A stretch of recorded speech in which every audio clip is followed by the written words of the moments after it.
Mga ka-LG, ito po yung ating update sa ating papaya, yung sa mealybug, papaya mealybug.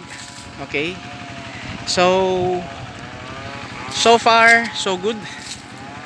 Kung mapapansin nyo po, itong ating inisprehan ng pang control dito sa mga insektong ito,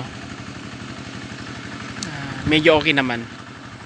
Pinakinggan po niya at sa tingin ko is 90% na napuksa. 90% na napuksa kasi nga mapapansin nyo po dito, wala na yung mga green na marami noon sa ating video. So mayroon na lang pa konti-konti rito. Okay, pero parang patay na rin. Hintayin pa natin ito ng mga 3 days. At kung mayroon pa tayong nakikita, ulitin po natin para sa ganun ay totally na mapuksa. Ang inispray po natin ay organic na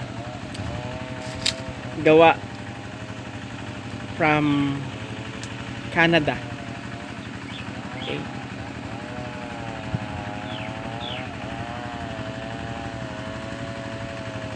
Oil base po siya. Medyo parang oily.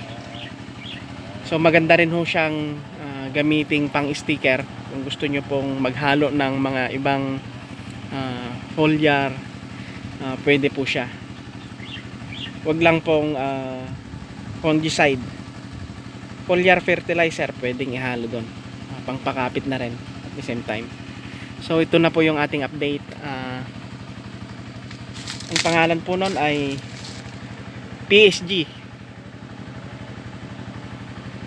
Pure Spray Green. Maganda po siya. Canadian product. Okay, so ito po yung ating update mga ka-LG. Hopefully makontrol na natin na tuluyan itong umaataking peste sa ating papaya. So ito po, happy farming po, and maraming salamat sa pagsubaybay sa ating mga video. Keep safe po sa lahat.